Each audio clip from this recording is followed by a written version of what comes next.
Welcome back to the Slanted Attic Experience. This is episode 30, and we're diving into the second installment of the Sports Room, our dedicated deep dive into all things sports.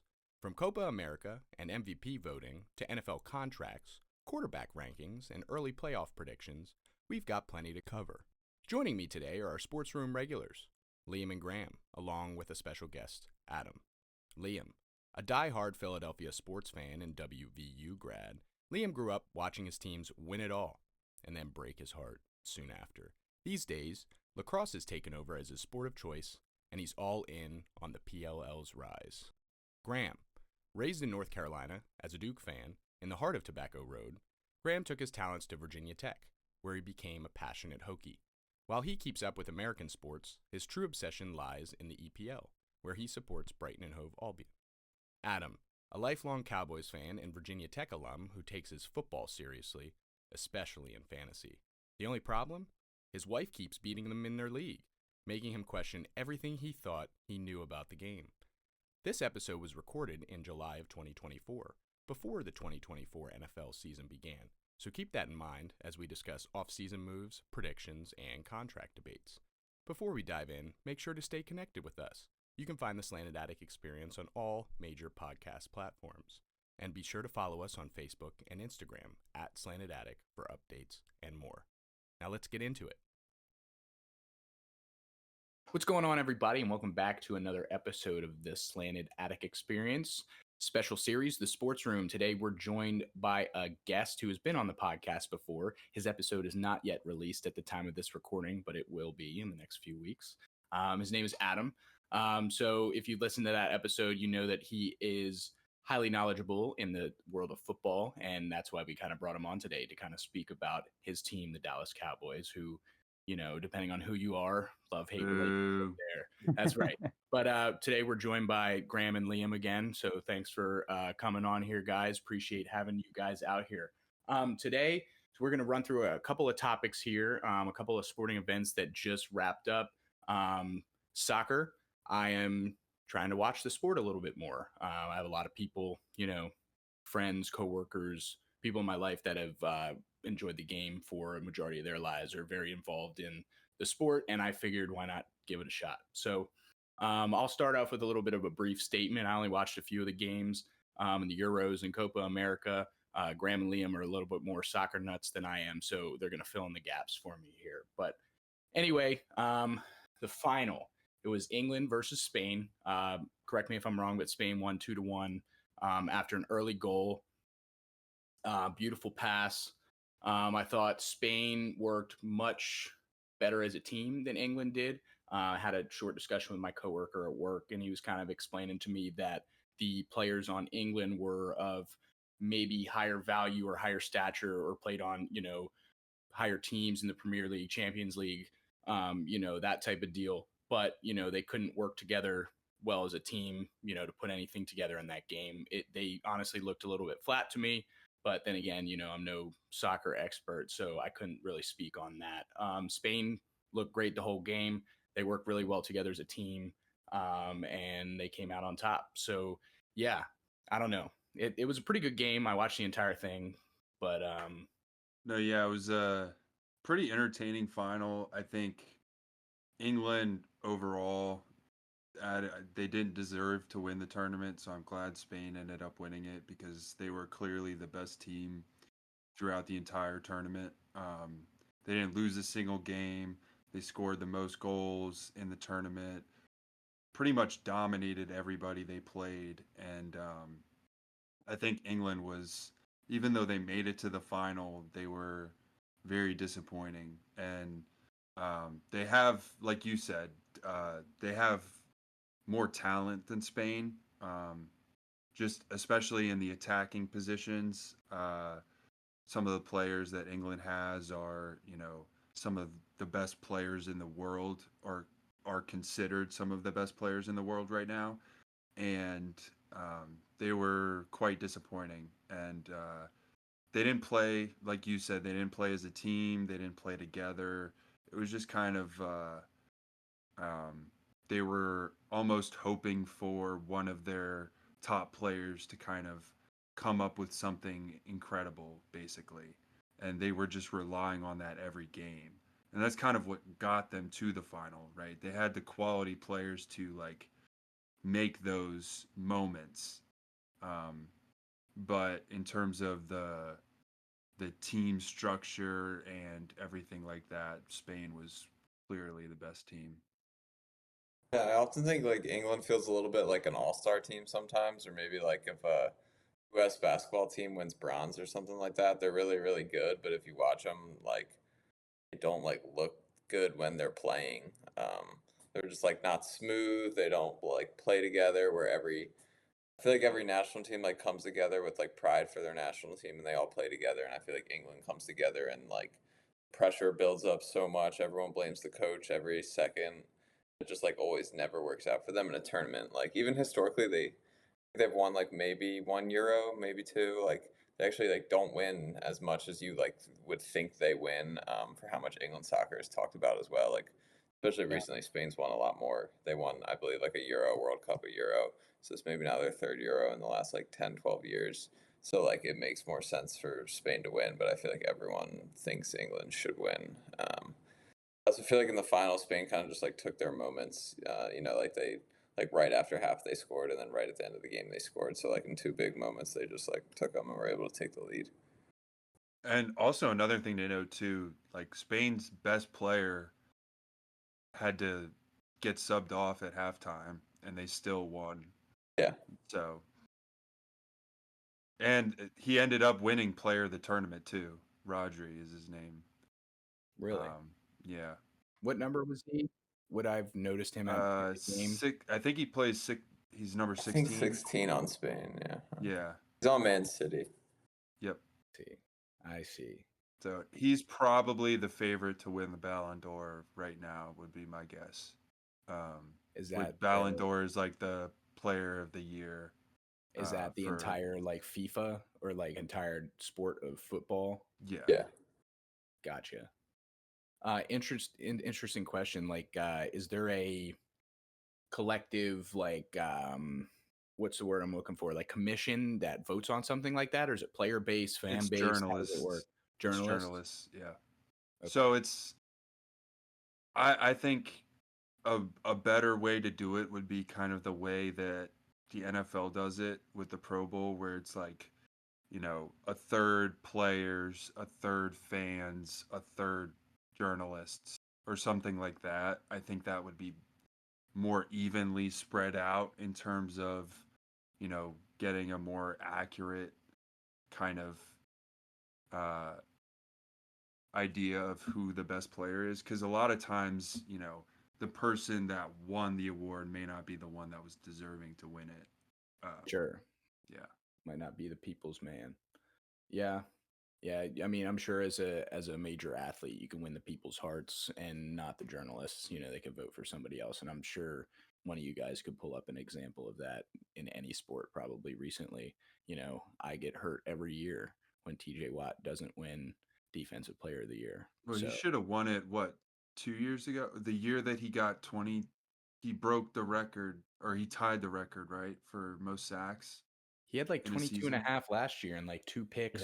Yeah. Yeah, dude, he was insane. He was And filthy. Miles Garrett won Defensive Player of the Year, right? Mm-hmm. Yeah, we love that. We love that. Any Browns fans out there, fuck you. You have Deshaun Watson, bitch. Good luck paying that contract. That was smart. So they still got like 2 years on that contract. Yeah. I think so. I mean, the Cleveland Browns are the smartest organization in all of football. So Yeah, sorry, Cleveland fans. I don't mean to rag on you too much, but I am a Pittsburgh fan, so I feel like that's justified. yeah. Well, speaking of football, NFL, we could go ahead and transition into that. Yeah. Let's do that. Let me find his freaking contract first. I want to know. Oh my god. Oh, Watson's contract? Right. It was a 5-year, 250 million, something like that, fully guaranteed. 45 It was million. most guaranteed money in NFL history. Okay, for a guy so that likes to get too many massages. that's right. So I Yeah. guess you guys might be able to answer this question. So with like dead cap space and how they can span out player salaries over a specific period of time, are they going to pay all that cash up front? Like, does he receive that $46 million a year, or will he be allocated over 30 years? I mean, most recent example we've seen of this is the Seattle Mariners finished paying out Ken Griffey Jr.'s contract this year is like $3 million or something like that. Does that work So differently in the NFL? I think it works differently in the NFL because there's a salary cap, Sure. whereas baseball, like, you can make the contract as long as you want to, right? I think the most notable example of this is Bobby Bonilla, who hasn't played baseball in over 20 years What? and is getting $1 million a year for like the next 30 years or something The crazy Mets. like that. Yeah, with the Mets. He like I It's don't like a know day how every he year got for that Bobby. contract, but that it was Yeah. I mean, yeah. So I think it occurs more in baseball, and it's happened in soccer as well, but they're trying to like kind of restrict it in soccer, especially in England. There's a lot of teams that are kind of pushing the limit when it comes to how much money you can spend, especially Chelsea. I mean, some of Chelsea's like contracts that they have, it's like they're signing a guy to a 10-year contract and are going to allocate that money like over a longer period of time, so it's not as much money like on the books at that moment, so they don't like they can, because I think it's something like you can only lose a certain amount of money every year. I see. You can only be in the negative a certain amount before it's like, okay, you're like, what are we doing here? You know. Or what like specifically in soccer, why wouldn't they relegate those teams to like Division 2 or something like that? Well, they give them points deductions. I see. There actually was a case, Juventus, I think. This was like 10, 15 years ago, probably more like 15 years ago, and they got dropped down to the lower division because of that. But yeah, I don't think it happens in the NFL as much, but you can restructure the contract from like year to year. Like Right. that's what Tom Brady did, that's what Patrick Mahomes has done. Like to be a winning successful quarterback in the NFL, that's like how you have to go about it, right? You don't see quarterbacks who are on these massive contracts going to Super Bowls every year because there's just not enough money to pay all the other guys on the team if the quarterback's taking so much money. So you need to have a quarterback that's willing to like, restructure his contract in order to be able to, build the best team possible. Oh yeah, I totally agree with you. I mean, it's crazy that a lot of times you hear these quarterbacks say, they're out here to win, they're out here to play, get championships, and yeah, like you said, I think Tom Brady really it was like 12 to 13% of the salary cap is like usually what he hovered around. Just kind of renegotiate, just keep going, keep stretching out. Pat's done a really good job with it. I think Tyler and I talked like last time I was on here, like how the Chiefs just handled Pat's contract beautifully. Like they all thought it was dumb. Like they just paid him $500 million, but it's like no, they knew what they had. They locked him in long term. Now they're able to kind of work with him a little bit. Yeah, he's got some like heavy years, I think, laid out there, but like they're restructuring, they're working with him, and he knows that, and that's what's good is like Right. they have, like you said, they got a quarterback on board. Like Tom Brady was always on board, and it's like yeah, you look at half these quarterbacks and they're taking like 20+%, some or maybe not 20, but like close to 20% of the salary cap. It's crazy. Right. Well, and also too, making that a 10-year deal, like by the time he gets to year 6, year 7 of that deal, like he's going to be he's not going to be one of the 10 top highest paid quarterbacks in the league. Yeah. Like I don't even like he's going to be much lower because the salary cap is just going to keep going up. Mhm. So it totally made sense for them to do like a really long-term deal and give him all that money and then have the freedom to be able to restructure the money each year and allocate it where they want to. And Travis Kelce's done the same thing with his contract as well. And it's why the Chiefs have been able to have such successful teams, especially this year, because this year they didn't win because of Patrick Mahomes. They won because of their defense. So, and they wouldn't have had Chris Jones. They wouldn't have had a lot of these other guys that are key members of the defense if they, had to give Travis Kelce and Patrick Mahomes the max amount of money. Mm-hmm. Even at this point, the salary cap barely even exists in the NFL. I feel like. That's true. Howie's been doing it for a while now. I feel like the rest of the league's just catching up, and Howie was kind of one of the first ones to just do this, give a big contract, doesn't work out, whatever, just take the dead hit. They had the biggest dead hit in NFL history, and then we're back in the Super Bowl 3 years later. It just doesn't even matter. I feel like their whole salary cap at this point. And then if you have the money right now, you just do a bunch of heavy signing bonuses on the front end. If you already have a bunch of contracts, you just make heavy loaded on the back end, and you just keep pushing them out. And then, like you guys say, I think last season Hurts signed his contract or this offseason, and within 2 weeks, it's no longer the highest paid contract in NFL. Right. That's just a fake at this point, because every year it's just the highest because there's more money in the sport every single year. Right. Yep. What was the increase this year? I think it was 30-40 million or something like that. Tyler, we talked a little bit about in the first podcast I was on how maybe teams in the future will do percentage contracts instead of money, where you just give your quarterback 15% of the salary cap, so then every year you don't have to sign him to a new contract. They just take a certain percentage of the salary cap. Yep, 255.4 this year, increase of around $30 million per team.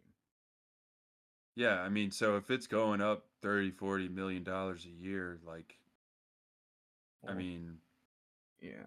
So what percentage is that of 224 million, right?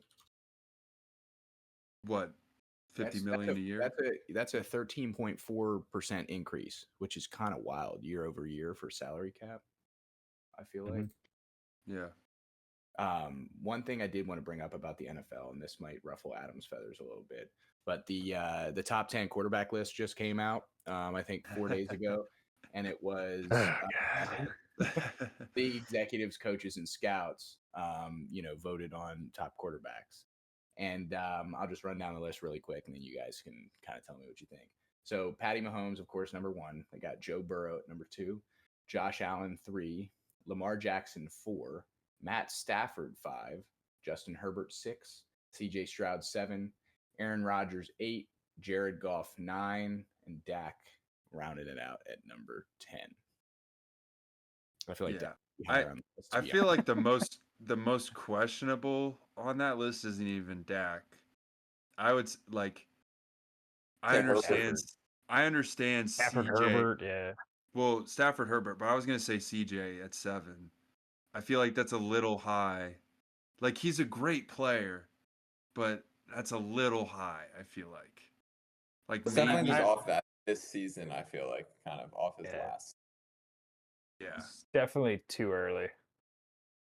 And I think Stafford should be much lower as well. Yeah, I jumped to Stafford. That was probably a little harsh. I mean, I think he is a good quarterback. He's obviously got a Super Bowl, but yeah, I mean, a lot of times he's always played down a lot. So I always kind of thought of Stafford as somewhat of a stat booster here and there. While he was in Detroit, and he's performed well in LA, obviously getting a Super Bowl and everything. But yeah, I don't see him maybe as that high up on a list.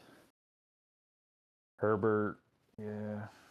Yeah, I think my biggest take, dude, I think what didn't Dak finish up runner up or third place in MVP voting last year? I mean, he had a stellar season. He didn't perform in the playoffs, but I mean, shit, his stats last year were crazy.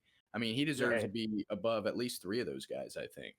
I mean, I think that the controversy should not be Dak. To me, Dak is a borderline top 10 quarterback. Now, you could ask questions about his performances in the playoffs, but I mean, in terms of the stats that he puts up in he's leading his team to the playoffs. It's not like, he does have a good team around him, but I just think that he gets a lot of hate that's undeserved, I would say, Yeah. especially from like non-Cowboys fans. I feel like Cowboys fans kind of love Dak. I I would don't actually know, say they don't. really.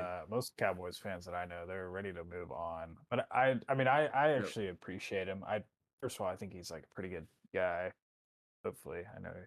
But I mean, he's done like I think like Walter Payton Man of the Year award Mhm. like once or twice or something. So he's been like pretty good in that regard. But like, I mean, he's played with like some different head coaches there, different styles. I mean, our defense actually wasn't worth a damn a couple years ago, and kind of when he was like coming in, I think he came in around like 2016, 2017. I mean, he was putting up numbers. I mean, he was getting the ball around. Yeah, I mean, it's so hard to talk about the playoffs. Like, it looks like everybody just collapses. I mean, you just look at like our style of football. It's like, you know, just the systems, the play calling. That sometimes is a lot of what like I question. Um, not developing like a run game or like the whole season you're watching, you're like, oh my gosh, our red zone sucks. Like, but we're just not fixing it. And it's like, okay. And then you see it in the playoffs versus a better team, and it's like, yeah, the red zone's been an issue the whole year. It's like I don't. And yeah, ultimately it does always come back to Dak. So I mean, it is what it is. But I mean, yeah, he had a good season last year. I mean, I was happy to watch. Good yardage, really good completion percentage, on target percentage. Because QBR was like 104, something like that. Great. Yeah, that's It's pretty good. good. Or bump him up on the list, if anything. Yeah. That's what I'm saying. Well, I would say too. I think I would probably put Josh Allen above Joe Burrow. Yeah, me I too. put I I thought put Burrow's. Allen at 2, and I might even slide Burrow down to 4. I might put Lamar over him I was right thinking the now. same thing, actually. Just I mean, because if we're talking right now, I mean Joe Burrow didn't play most of last year, so it's like, yeah, he's a great quarterback, but when he played last year, I get he was injured, but he did not play that well. So Mm-hmm. if we're going based off of recency, then I mean, Josh Allen had one of his best years as a quarterback. Lamar had his best year as a quarterback. Won the MVP. So Yep. yeah, I mean, I Yeah. think for me it's Patrick Mahomes, then Josh Allen, then Lamar would be where I would put it, and then probably Joe Burrow for, um, and then to be honest, I maybe Herbert 5. I don't even think it matters after that. I think it's like a Yeah. gap. I mean, There's a huge gap between those 4 guys and the rest of the league, I think yeah. personally. Like But watching like the first three guys you name, Mahomes, Allen, and Jackson. Like you can watch them and it's their show. Like you're watching their game. I know we gave a lot of credit to the Chiefs defense this year. They did obviously step up, but like Pat really can close out games. He knows how to win. You're like, how'd he do that at the very end of the game? So like obviously he's got the one. Not arguing that, but yeah, Josh and Lamar. I mean you watch them and I mean quick guys. Josh Allen's a big boy. I mean, he just carries the team. I mean, it's like they're easy to watch and be like, all right, like yeah, these guys are carrying their team he every literally night. put the team on his back last year. He carried that team to Six the foot playoffs. six, Yeah. 230, 40-pound back. Yeah. The one thing I'm kind of I feel like Buffalo's gonna have kind of a down year this year. Maybe I'm wrong.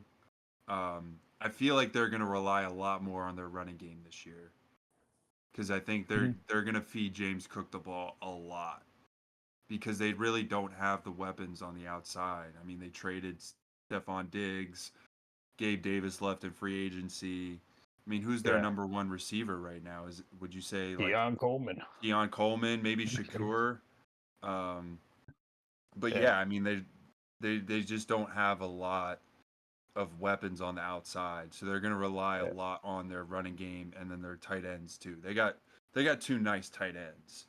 I mean, Kincaid and Knox are pretty solid. Yeah. So The issue with Keon too is they've said I guess in college too, like he struggled breaking coverage, and that's like a tale as old as time. Yeah, he's like 6'4" and bad athletic, good hands, but like you're only so good. You don't get the ball if you don't get separation. Right. Deontay Johnson, he can't do anything but get away. He can't Right. catch the ball, so like I mean, the best yeah, receivers in the league nowadays are route runners. And exactly. I think, yeah. I mean, the one exception you could say of like, well, I guess there's two exceptions of guys that like weren't necessarily elite route runners, but were just so athletically dominant. Would be Randy Moss and Calvin Johnson.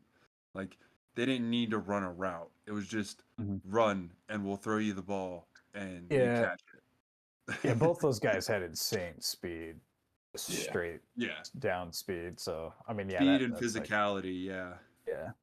Yeah, you look at like every other guy, it's like, yeah, they might not actually have like a good 40 time, but their acceleration is just like phenomenal. Like the Deontay Johnson comment I was making, like he runs like a 4.5 or 4.6. It's actually not the fastest in the grand scheme of things. But his acceleration and his like twitch is just insane. So he just breaks it like right off the gate. Same with like Devontae Adams, like he's so good just right on the line, hitting the ball. And Justin Jefferson too. Yeah, yeah, for sure. Yeah. I'm curious to see how JJ is going to do this year. Hearing some of the reports about JJ McCarthy, seeing that they haven't been great. Yeah, I think Darnold's gonna start the majority of the year would be my guess. I actually think that the Vikings are like they got a solid team. And I don't think Sam Darnold's half a bad quarterback. Like maybe the Vikings make a push for the playoffs. I don't know. I think the Lions and Packers are clearly ahead of the pack in the NFC North, Yeah. but How's their um, defense looking? The Vikings. uh, I think it's They had a terrible defense decent. last year. Did they? Okay. Okay. They have I some thought it decent was things somewhat decent, but on their defense still, though. Hmm. To speak on the Buffalo Bills receivers, I looked up their depth chart. Khalil Shakir is listed as their number one. Keon Coleman is two, and then they have Curtis Samuel at three. And then second He's good. string is Marquez Valdez Scantling, Chase Claypool, and Mac Hollins. So that's who they they got got. Claypool. Yeah, dude, we fleeced last year on the trading block, bro, with Deontay Johnson and Claypool and Justin Fields. I don't know how it'll go this year, but I mean, I just given up a little to get decent returns. I mean, that's Pittsburgh is a very historical like football team, and we up until the last few years when Omar Khan took over as GM, we did nothing. Under who was the previous guy? I forget, but that's who drafted Kenny Pickett, and then Omar Khan came in afterwards. But I mean, I don't know, man. We've had 3 head coaches, so like this is the most off-season action that I'll probably ever get. So it's exciting. Mm-hmm. Yeah. I just love this statistic of the Pittsburgh Steelers have had only 3 head coaches, and the Carolina Panthers have had 4 head coaches in the past 3 years. So, yeah. I'm curious if Young is gonna do anything this year. I feel like he's actually like a pretty calm, collected guy, which I obviously like I in hope my so. He's a good quarterbacks. guy, and Yeah. I'm rooting for him. Um, I just, you know, I think that part of the issue was that the the owner and the coach weren't on the same page last year in terms of who they wanted to draft. Like Frank Reich wanted C.J. Stroud. The owner wanted Bryce Young, so obviously they went with Bryce Young because that's what the owner wants.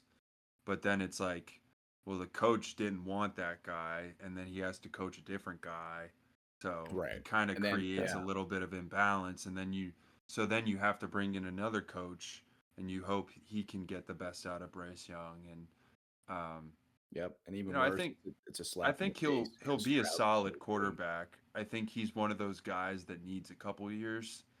Mhm. And I think the Panthers are going to give him that.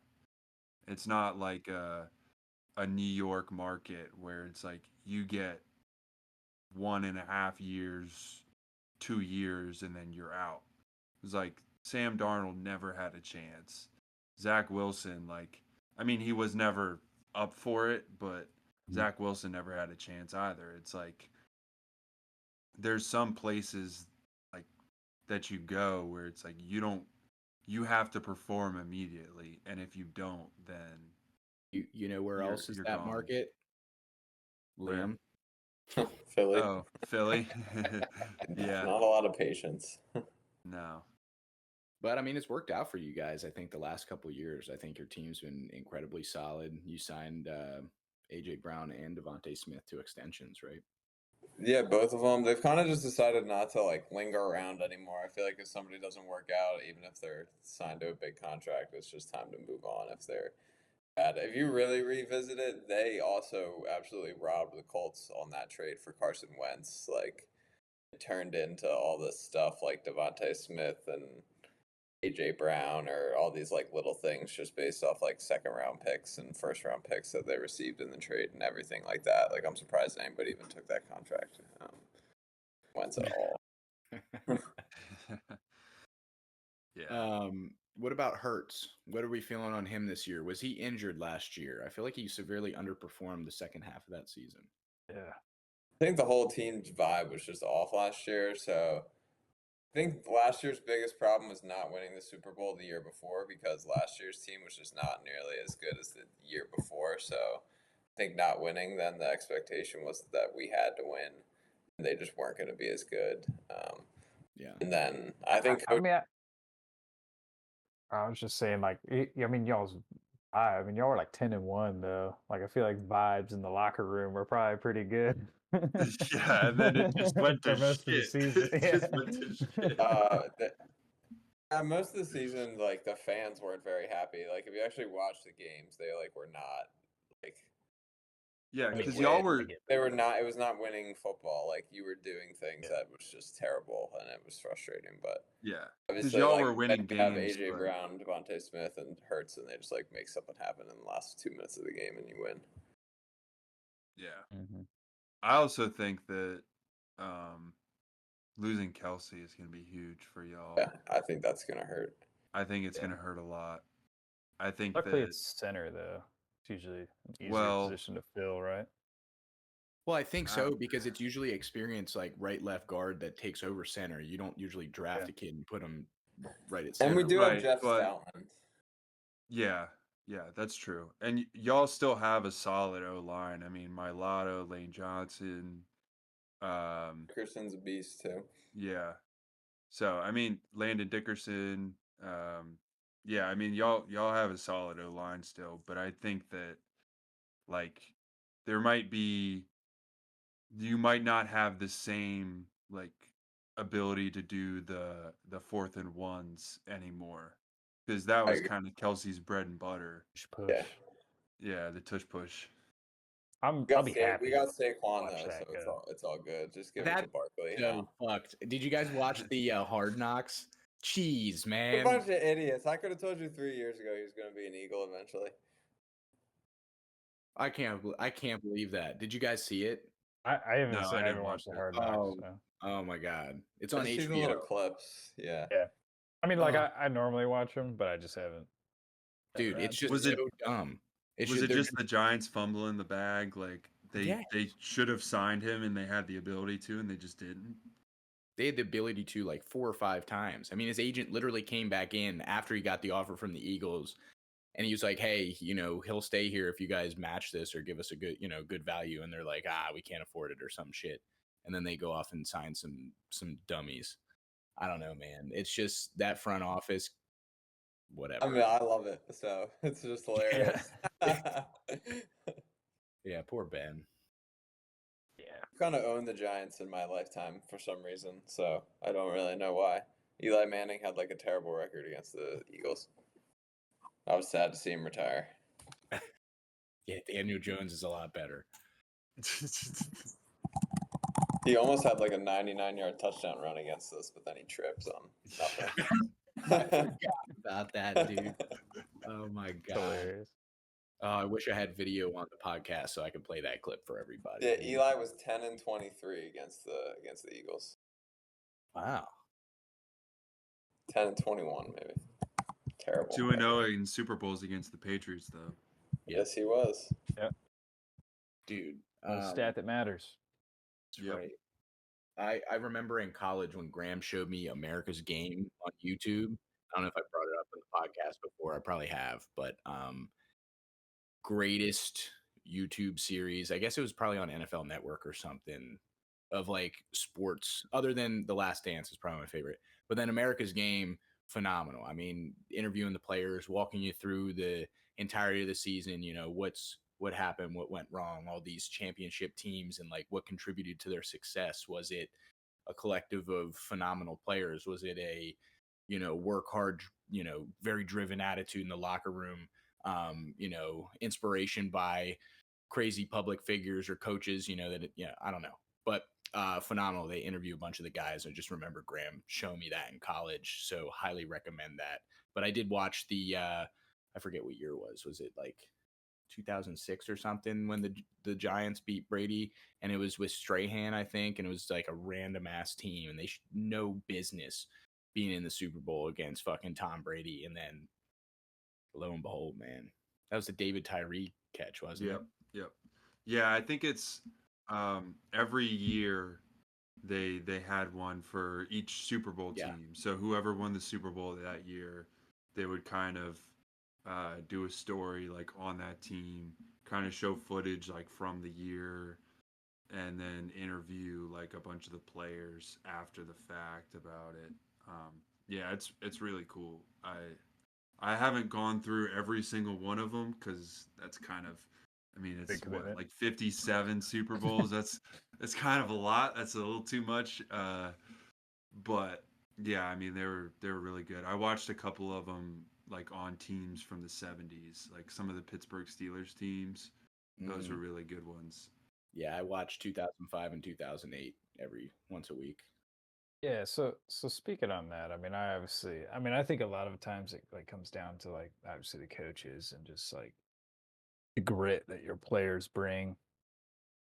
I mean, I don't know if y'all see it, but I mean, I feel like when I just watch Detroit play, I mean, it almost like sends like chills down my spine, like watching like that. I mean, what's their head coach name? I'm blanking on it. Dan Campbell. Yeah, Campbell, and like, I mean, I've been watching the receiver. We watch an episode or two of the receiver, seeing Amon-Ra, like his work ethic. I was like, oh, like, and like all those guys, like, I mean, they're in it. Just it seems like a little bit more than your average NFL player. But like, yeah, no. I mean, the thing with Campbell though is I don't know if he's too much. Like he's almost like too in it for the players that like he makes maybe not the smartest call on the field sometimes. Like, let's go for it. Like, let's do this. Like his is almost like more fun football. But as far as like a team standpoint, they are looking like they're getting all the pieces down. And yeah, hey, Golf made the top 10 too. So yeah, and this might be a little bit of a hot take, but I think that they're the favorites from the NFC to make it to the Super Bowl this year. Personally, I think it's them and the Niners. And to me, I think that Detroit, I mean, they've got just as good of a chance. You know, made it to the NFC Championship game last year. They're riding off a high. Goff's playing best football he's played in his career. They've got two real solid running backs, kind of a 1-2 tandem duo with Montgomery and Gibbs. I think Gibbs is going to have a breakout year this year. I think, Montgomery got a lot more of the snaps last year. I think Gibbs was a little bit injured, but to be honest, I actually did think I don't think they're going to change that much. I think they're going to just keep Gibbs because they had like Gibbs in that like Tony Pollard and like that Montgomery and that Zeke role, and it works. because like Yeah. Gibbs he's lightning feet, Right. and then you just save him, because then you let Montgomery the bowling ball get it, and it worked. That's Like true. I don't think Yeah. you need to change that at all, to be honest. I almost feel like there were plans to change it, and then Montgomery kept playing super well, and then it just kind of naturally developed into this duo instead of like the rookie first round pick taking over. Yeah, there were definite plans, like you said, but yeah, no, I don't think they should change it. If they do change it, I would be personally a little surprised. I don't think. Well, I that think would they're be- just going to give Gibbs more touches is mainly what I was Yeah, saying. yeah. Like, I think Montgomery's still going to get like all the goal line carries, probably going to get more touchdowns. Might be like a little bit more valuable in fantasy again this year, but I think Mhm. Gibbs is gonna he'll probably become more of like a maybe Alvin Kamara type. You know, when they had Alvin Kamara and Mark Ingram, and it was like Mark Ingram kind of started as the guy, and then Alvin Kamara kind of took over. And I think it'll kind of be that same way where like over time Gibbs is going to get more and more of the touches. But yeah, I mean Yeah. I personally we can go into predictions maybe a little bit later, but I think that Detroit would be my team to beat in the NFC right now. So here's a hypothetical for you guys. If Carlson makes that kick in the Green Bay 49er game and seals that game, do the Lions go to the Super Bowl? Yes. Do they win the Super Bowl? Probably not. I think the Chiefs would have won because the Lions beat them in the first game of the season. I think it would have been a revenge game. Yeah. Chiefs would have won that one. Yeah, that's a good point. Yeah, they only would have lost just because they won the first game, like you said. It would have just been the revenge game. That's the only factor. Well, there's a little more factors in that. I do think that like that definitely has a effect. Like when you lose to a team earlier in the season, like that most definitely has an effect on you. Because it's also like you have film to look at of like, okay, what did we do wrong? What can we improve on? Like, what is this team doing that we're, not seeing and we missed in this game, and then be able to adjust for the next time that they play them. Yeah, but it's only. I was just saying, it's only like Patrick Mahomes is the only one that can actually execute the win. I feel like the Cowboys just keep losing. Lost to him in the beginning, lost to him at the end too. One, I think the Chiefs going forward, I feel like they're gonna be a lot like the Patriots, where, like, I don't know if y'all remember this, but it seemed like every single year at the beginning of the year, the Patriots would go like 2-2 or like 3-2 to start the year. They'd have a couple like uncharacteristic losses at the beginning of the year, and then everybody would be like, "Oh, the Patriots are, they're going down and this and that," and like exactly what happened last year with the Chiefs. Like they didn't start off great, but then they like kind of worked their way into the season and built up like throughout the season. And I feel like that's kind of the model that you should go by. Like usually the team that like goes out and starts 10-0 is usually not the team that ends up winning the Super Bowl, because it's the team that gets hot at the end of the season. So you want to be playing your best football at the end of the season, not at the beginning of the season. Yeah, like the Packers. Yeah, like they really got their stuff together at the end of the year. Yeah, they should have won that game, man. They should have won that game. I think the Packers are going to be really good this year too. I feel like I don't think they're quite at the level of San Francisco and Detroit They should have beat them but last year, man. They should have won that game. They should have won that game. They had multiple opportunities. Yeah. Yep. But I do Jordan remember. Love's been looking nice. He has. Yeah, he has. Very nice. Yeah, and that's that benefit to letting them develop, like Graham was saying earlier. I mean, he had those years under Rodgers where he wasn't put under pressure to like immediately execute, right? He had a couple of years to learn the offense. And they're another historied franchise. I mean, they tenure their coaches, right? So like they've been running a similar scheme for a couple of years. He learns all of it. He's already, extremely proficient after sitting behind a arguably Hall of Fame quarterback. We'll see in Rodgers. Oh, he's for sure a Hall of Famer. You think so? Yeah. For Yeah. sure? Okay. Yeah. All right. Arguably or not. Yeah. But anyway, he got that chance to, sit behind him and develop, and become that guy over the next couple of years. He wasn't thrust into the spotlight and, forced to execute. And, for some people that does work. But I would like to say in a lot of cases, it doesn't. It literally looks like him when he's playing too. Like you can tell he sat behind it. Like in 10 years, if you watch Jordan Love, you'd be like, who did he back up? Like I feel like he could still guess Aaron Rodgers. Just like moves the same exact way. He throws the same exact way, I feel like. Well, and for the Packers, that's kind of like that's been how they've developed quarterbacks the past 20 years. It's like they did the same thing with Favre, where Aaron Rodgers sat, and and I think going forward, like they've seen that that's a model that works, and it's worked 2 times now, and so maybe we see other teams start to do the same thing. Like if you've got a guy that's aging, like for example the Rams, Atlanta. Atlanta, exactly. They did that Mhm. with Penix. I mean, Penix probably won't play for 2-3 years, but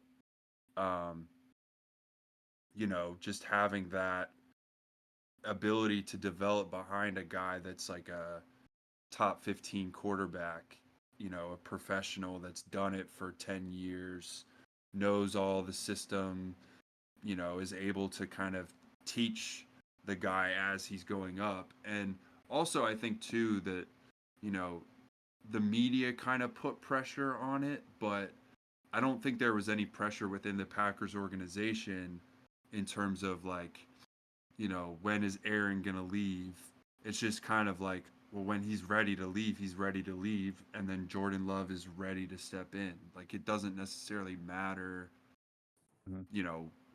If a guy might be ready, but, Kirk Cousins is still wanting to play, Michael Penix might say, okay, well, what's going to happen here, and they might say that, look, Kirk Cousins has another 4 years and we want to re-sign him, and then, Penix has to go somewhere else to get playing time. But I think that, having that structure of doing that, I think we're going to see that a lot more with teams going forward, instead of just drafting a rookie and saying, okay, here you go, and just good luck.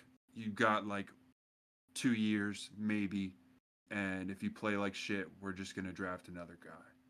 Like that's half the teams in the NFL, and it's why half the teams in the NFL are shit year after year after year. And I think most people agree that, like, when you start getting into the NFL, like, the physical ability of all these guys is like pretty maxed out across the board. If we're looking at quarterbacks, you're looking at like arm strength.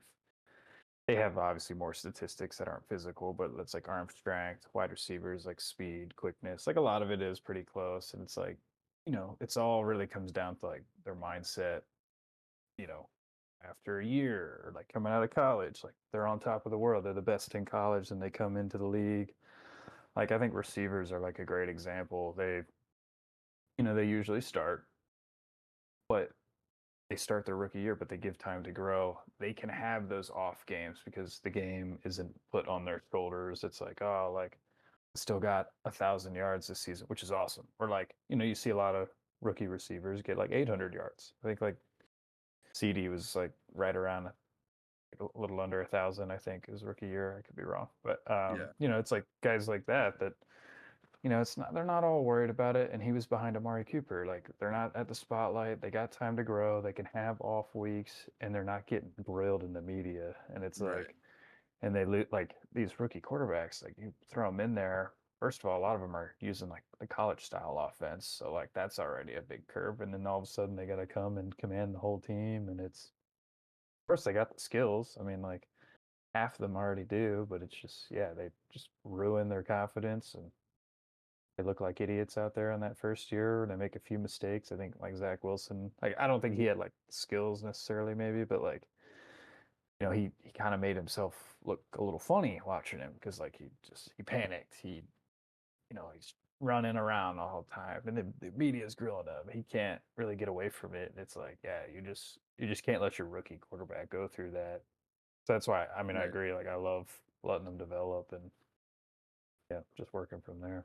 Yeah. I think Baker's kind of like a good example of that too. I Yeah. feel like they didn't really Baker was all right for the Browns for a couple years, and they like almost let him develop, and then just didn't, and then ditched him pretty much. But he like played all right for Tampa last year. He's a solid quarterback. I don't know if you could win a Super Bowl with him, but I'd take him over maybe 5, 6 years of Baker. See if you can build a team, go get a ring, or do you just want to keep, like you were saying, just like drafting a quarterback every 2 years and like hoping it works out? I feel like teams don't really try both alternatives. They usually just do the drafting one. I was gonna say I would not be surprised if Baker like really turned things around. I mean, he had that dog mentality in college. He was when you look at his stats out there. I mean, he was just slinging the ball in college. Kind of showed a little glimpses of that, like in Cleveland early on, and then I think this year you got to see him work with some good receivers, some good coaching down there in Tampa. I loved watching him, Baker. I mean, I'm like all in on it. Oh yeah.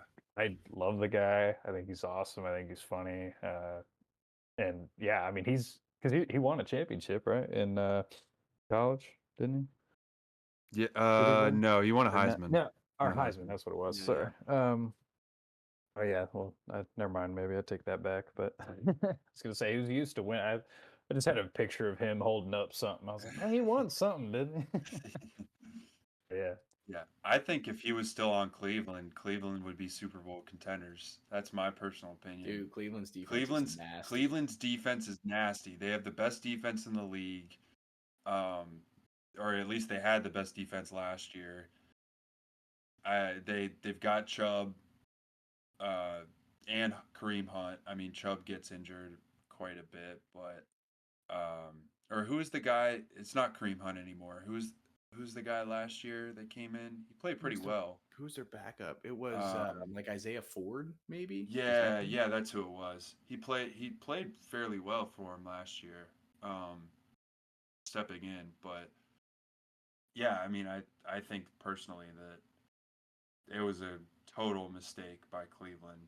I don't know what their front office was thinking. Totally shot themselves in the foot. Yeah. I don't know if it's like their offensive coordinator or what's going on there, but I don't know if I agree that Baker would have been good there. Like to me, there just looks like a disconnect on their offense. Like the past few years, like I don't know, maybe Deshaun just lost it when he like lost all his skill when he had his whole thing. But like for a guy like Deshaun, who was like, arguably top 2, top 3 quarterback in the league when he was on point. Yeah, he took like 2 years off. I get that. That's huge. But like he came in there and looks like an idiot. Like what? Like that to me was a little odd. Obviously, it's good stuff, but like it just is like, is there a disconnect there? Like, is it just him? Was it Baker? But like, why is the passing game not getting into play? The passing game was fine when Flacco was there. Yeah, Joe Flacco. Let's go. He was throwing like 300 yards a game, man. I mean, Watson, like, the Flacco played way better than Watson last year, and it's like this 40-year-old guy off the street and bring him in and outplays the guy that you're giving $250 million a year to. It's like, that's just wild.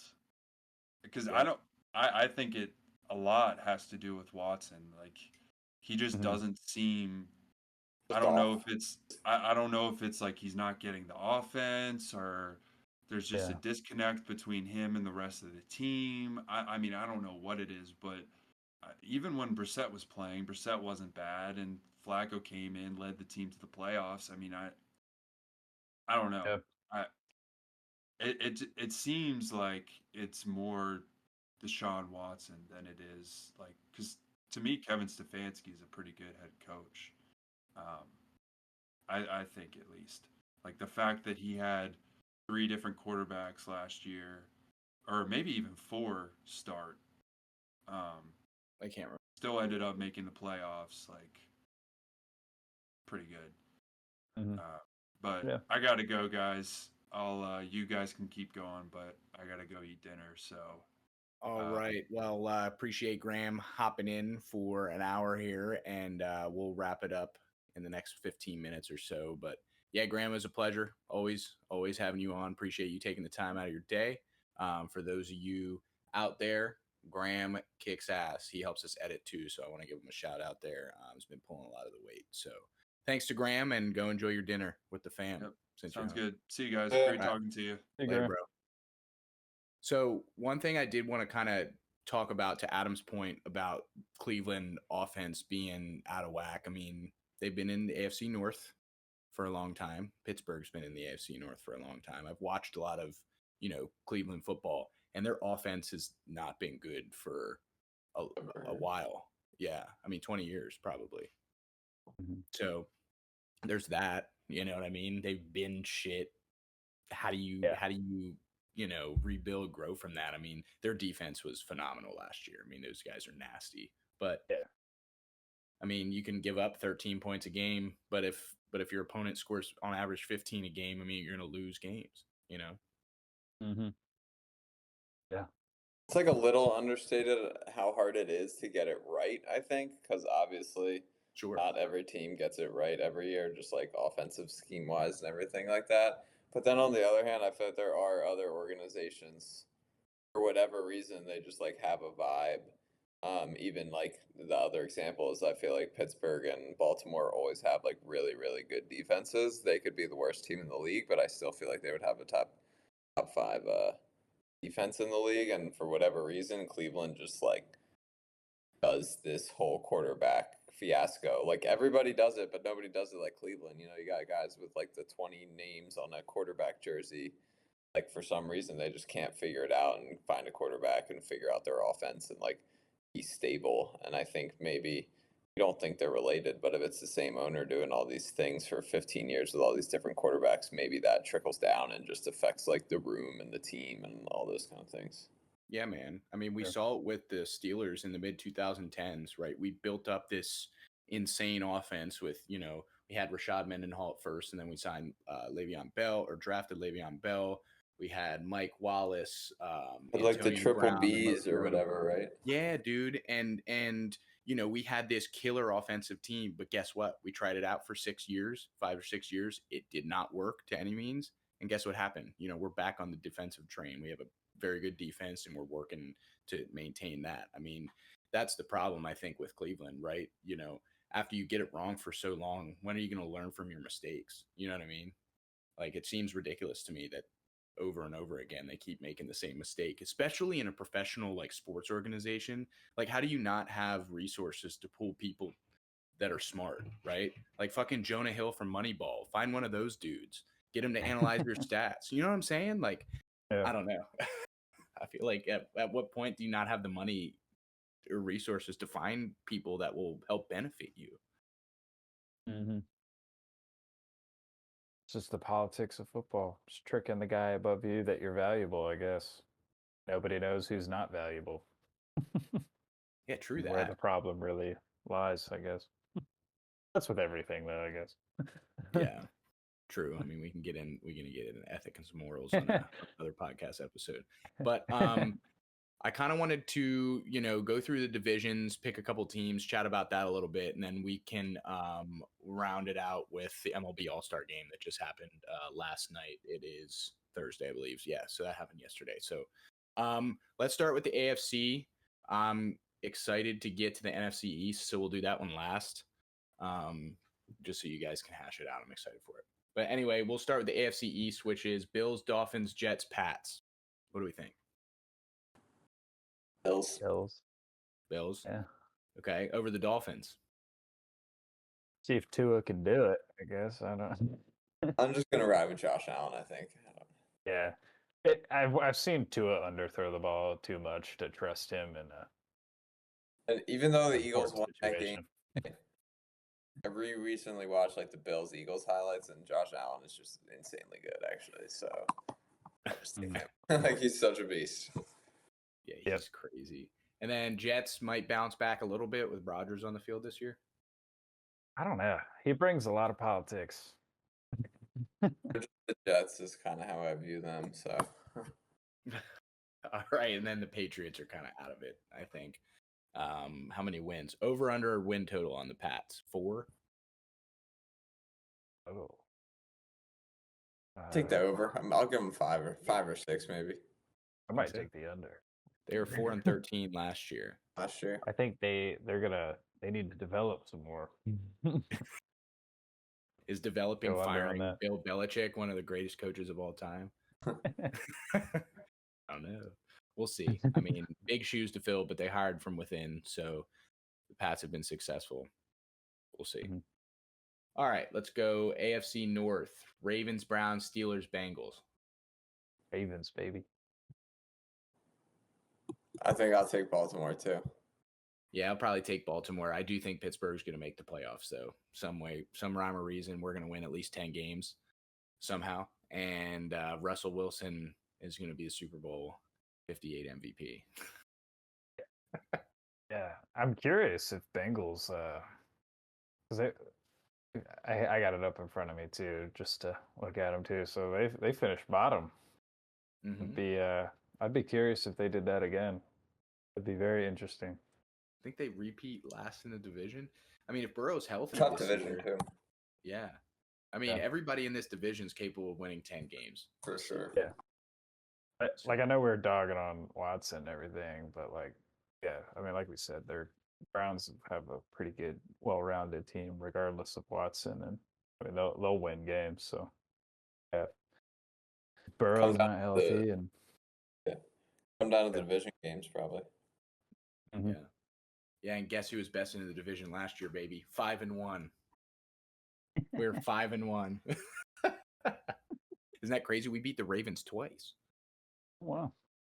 Yeah, that's what I'm saying. Like sneakily, I've said this before, I think on the last Sports Room podcast that we did. I said sneakily, I think Pittsburgh could potentially win the division next year with like 11 wins.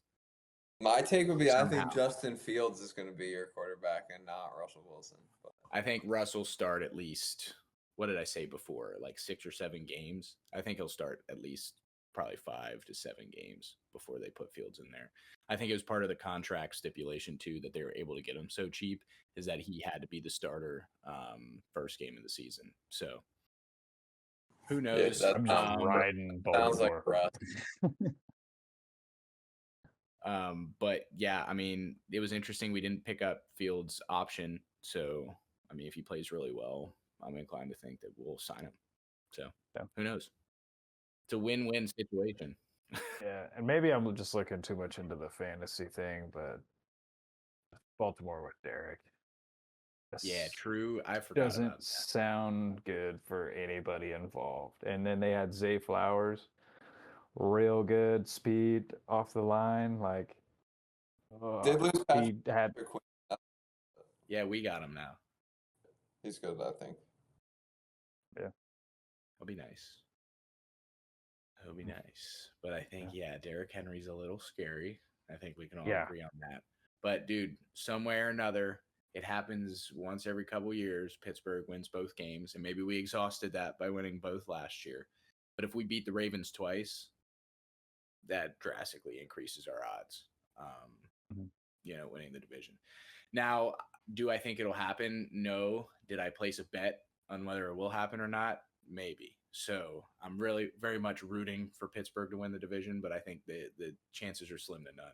I do think we'll be over 500, though. I will say that. Yeah.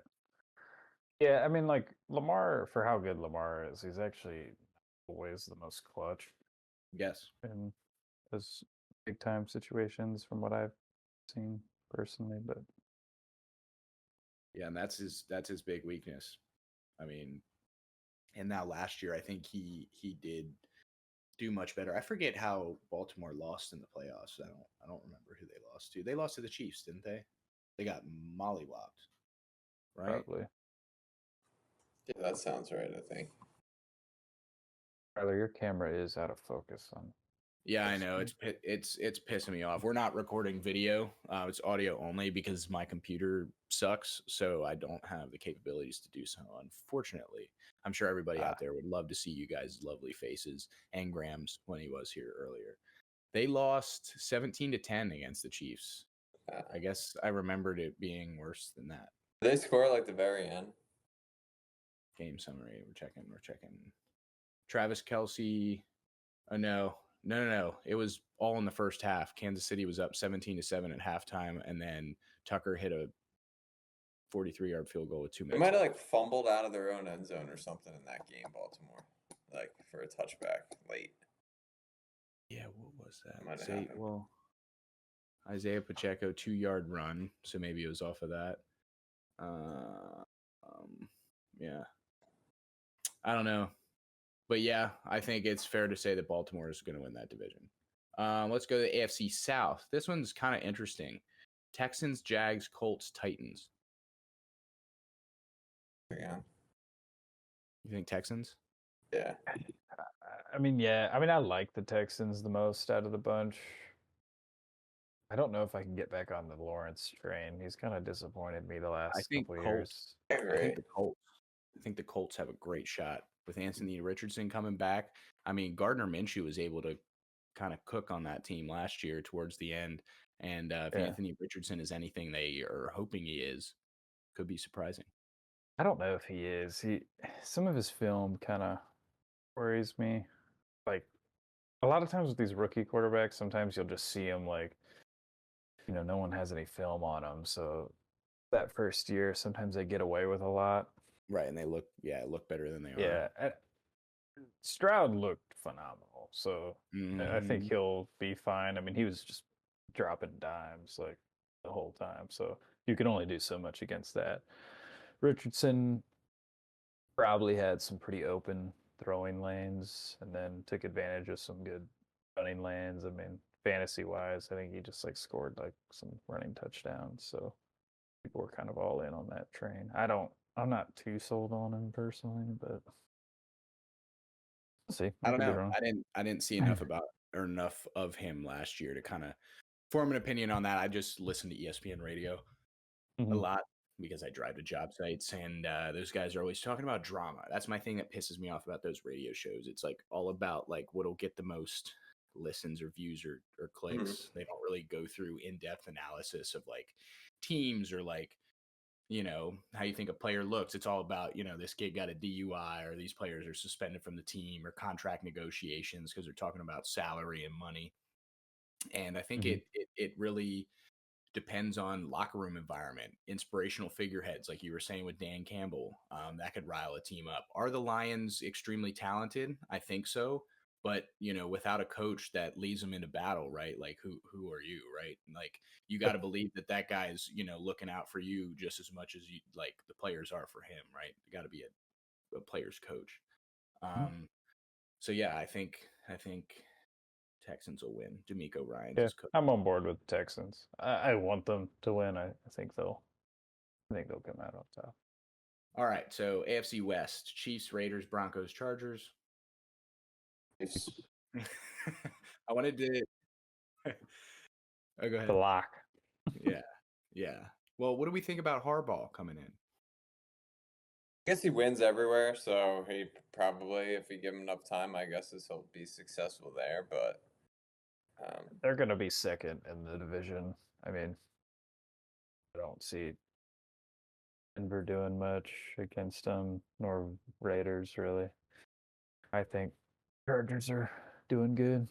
Might be some sleepers in fantasy for people who are.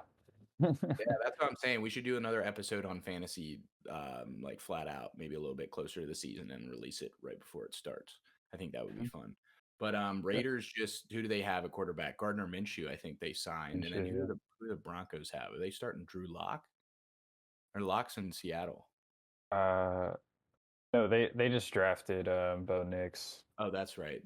So Bo Nix. that one actually could be interesting because they got Bo Nix, and then they also got his wide receiver, Troy Franklin, Interesting. in the 4th round, and he was a projected I say day 1, but more so like day 2 receiver. He fell all the way to day 4, and they picked him up. So they lost Judy to Cleveland. He's no They good. got Sutton. Yeah, he wasn't anything, but I like Cortland Sutton. He's taking like a decent amount of money. That's like good middle of the pack, so he's not taking a ton of money. You got Troy Franklin. I think he stretches the field pretty good, and he's got good chemistry. I mean, they got actually some decent running backs. Yeah. I mean, I'd go like Chiefs. I guess I don't know. Depends on how O does, but Chargers or Denver, and then Raiders. I don't think the Raiders are gonna do good at all. Unless Minshew, I don't know, but Did they sign Josh Jacobs to a massive contract? Green Bay did. Oh, Green Bay. That's right. Who's running back for Raiders now? Like Zaire White or something. Oh, some dude. Some rando. So random, dude. All right. Okay. All right. Let's move to the NFC, the National Football Conference. So we'll start with the NFC North, which is Lions, Packers, Vikings, Bears. It's an interesting division. I wouldn't mind ranking this one. Yeah, let's do it. All right, I'll go. I think I'll go. I think Detroit's gonna win. Fair, like obviously no injuries and all that. I think Green Bay's gonna be good. I think like Minnesota and the Bears are both fine, but I would probably go Lions 1, Packers 2. I'm gonna say the Bears 3, Vikings 4. I think Caleb Williams is gonna be good. I was actually gonna follow that. I was gonna move the Bears up a little bit. Yeah, I actually think Williams is gonna be. He's gonna be nice. I think he's Do got a you ton of think weapons. it's time for the Bears to have a 4,000-yard passer? Is this the year? Let's see how it couldn't. They've never had a 4,000-yard passer. Jay Cutler is their all-time leading passer. Yeah. I don't know. I mean, I've been like watching clips of him while he was at like training camp. I mean, I watched clips of all the Bo, JJ, Daniels, and him. He definitely like looked the most comfortable. He just throwing nice, clean balls. You know, it almost, I don't want to say it reminds you of like CJ Stroud, but I think CJ Stroud was a more accurate quarterback. But So quick sidebar from those guys that you just listed.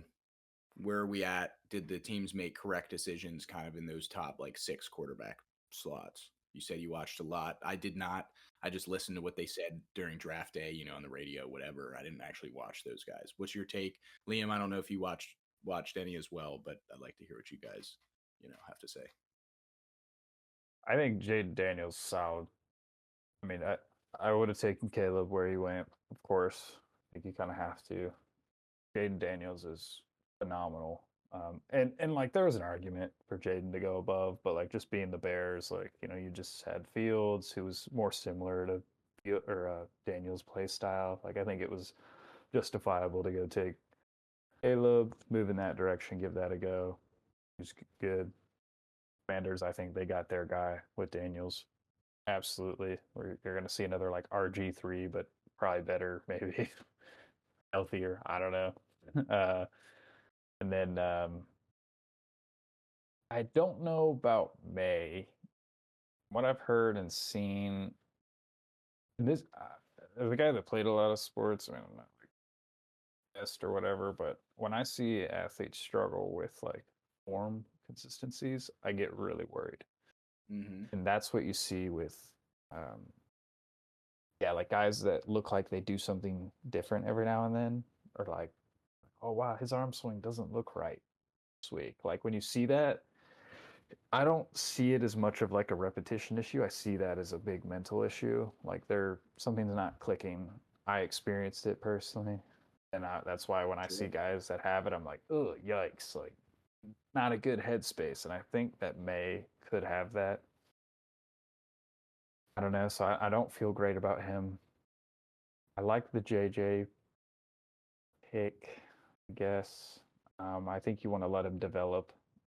But I mean, he's got that winning mentality. I mean, he promised, I think, everybody when he didn't win the championship the year before, he's like, I'm going to be back. Like, kind of got that dog in him a little bit.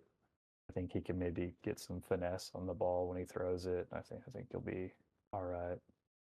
See about Bo. I don't know about Bo. A lot of experience though. He's throwing the ball a lot.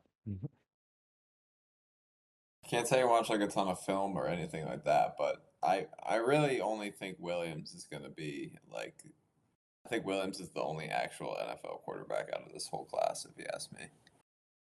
I don't really see it from like anyone else. Maybe Jaden Daniels, but I don't know. I just don't think I don't know if he has it out. But in terms of everyone else, I don't really see them as like maybe they'll be in the league or back up for 10 years or maybe like things like that, but I don't really see any of them being like dominant starters in the league or anything. Yeah. Yeah, and I think football is a sport, where that it's easier to see, like you were saying, with the levels of athlete that we have. Yes, of course, there's a handful of guys that are just naturally gifted freak athletes that are, physically more dominant than the rest of them. But I feel like for the most part, football is a sport. When you draft the guys in college, that's as big as they're going to be.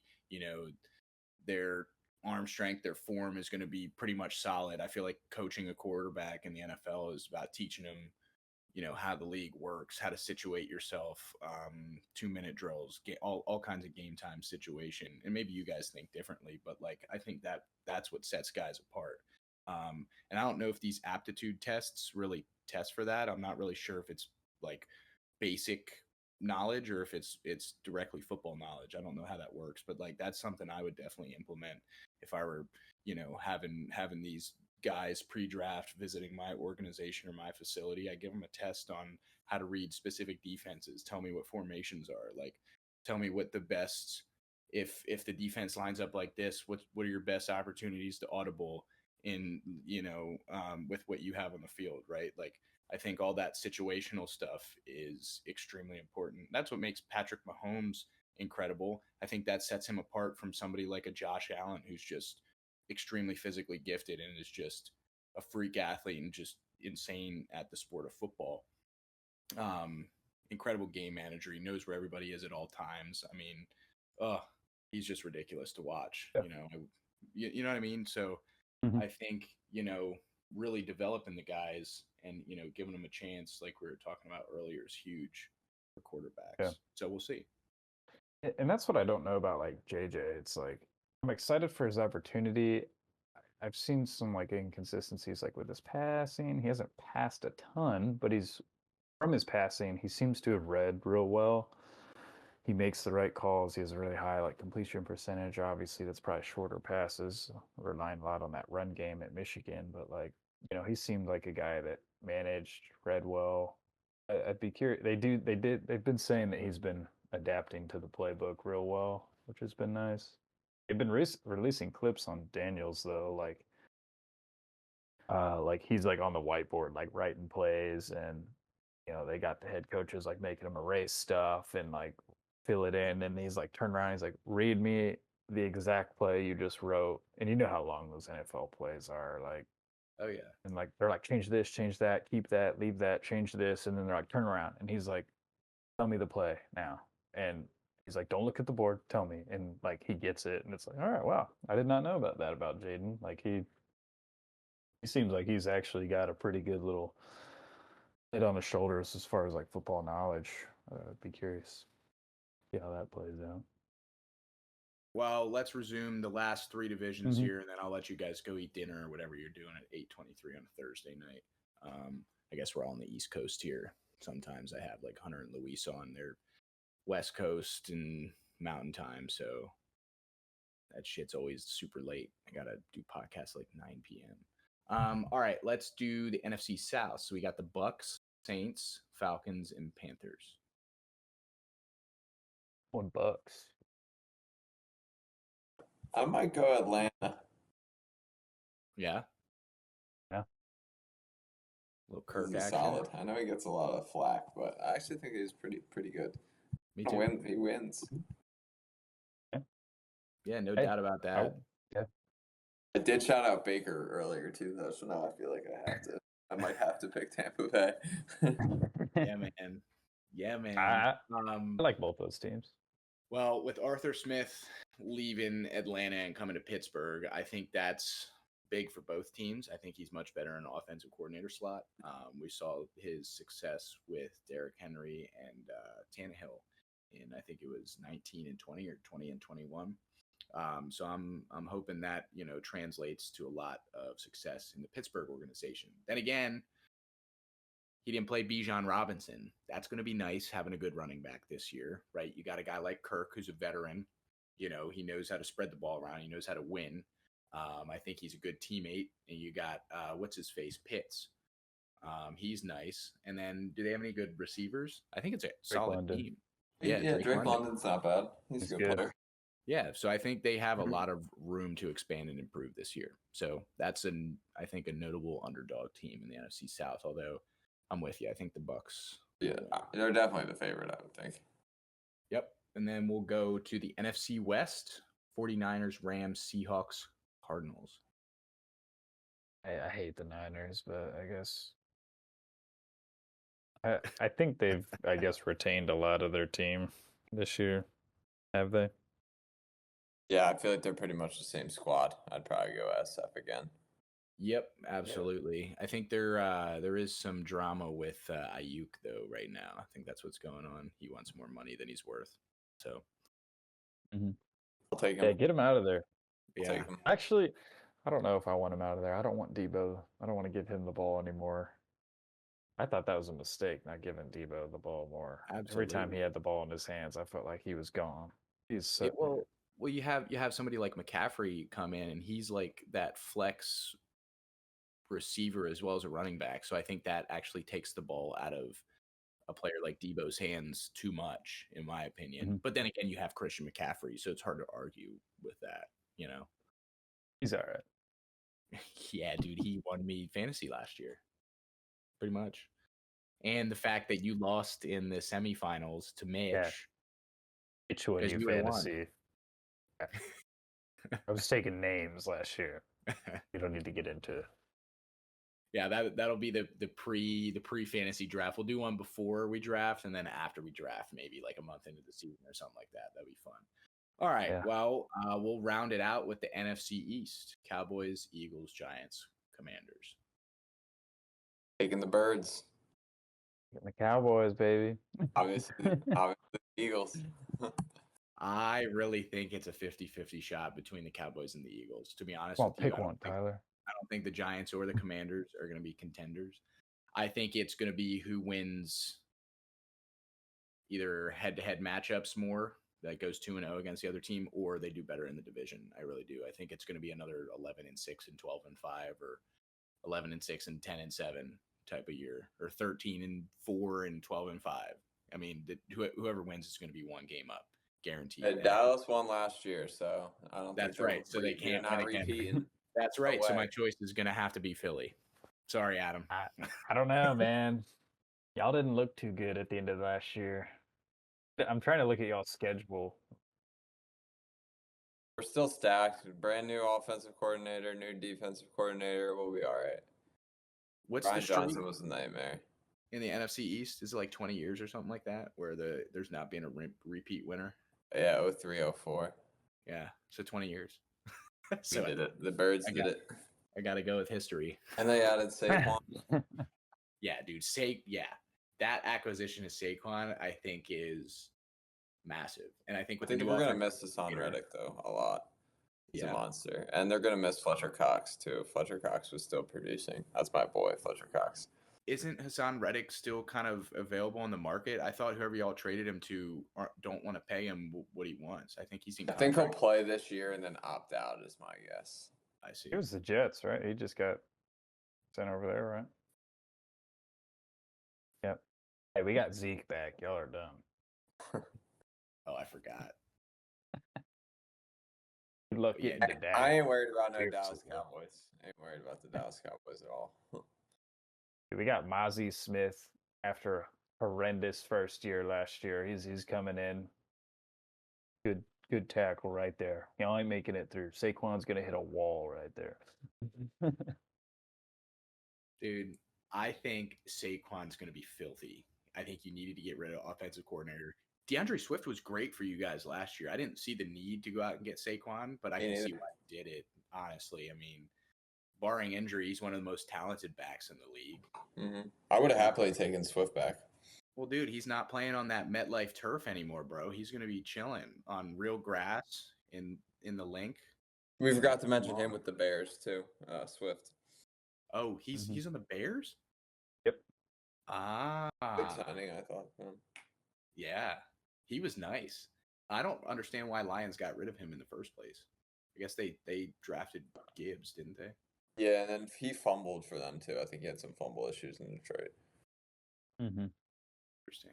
He definitely did. Did Philly trade for him, or did they pick him up in free agency? We traded. I don't know if it was on draft night or around the draft. We traded like our 3rd or 4th round pick for him. I think that one was on draft night. Yeah, he's from. I remember. He went to St. Joe's Prep. Oh, really? Yeah. That's fun. He probably loved that. He's probably pissed when you guys got Saquon. He's like, fuck. I'm not getting any playing time. Next, we'll get Michael Parsons. He's coming our way, too.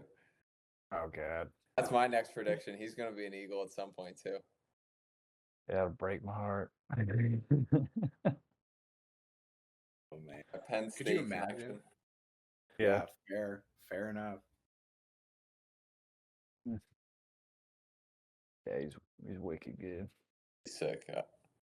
All right. Okay. All right. Well, we've been on here for like an hour and a half, so I don't want to take up any more of your guys' time or the precious listeners that have listened this far in the podcast. I can't imagine there's any more than 10 of you. But for those of you that are here at the very end, thanks for listening. Hope you enjoyed the sports content. We're going to continue bringing this special series to you guys in the coming weeks. Drop down in the comments below any topics you'd like us to discuss. We'll be bringing guests on every so often. Adam, much appreciated. Take the time out of your day to do this with us. Same goes to you, Liam. Always enjoy talking to you guys about sports. It's a fun time, fun topics, and it's fun to forget about the political madness that's currently happening in the state of the United States of America. So appreciate you guys. Yeah, thanks. Thanks for having me on. Always a pleasure. Yeah, thank you. All right, everybody. Well, you know where to find us. We're available on all your favorite podcasts and streaming platforms. Username is Slanted Attic on Instagram, Facebook, YouTube, all that fun stuff. You can find all of our links below. And thanks for sticking with us to the end here. See you guys later.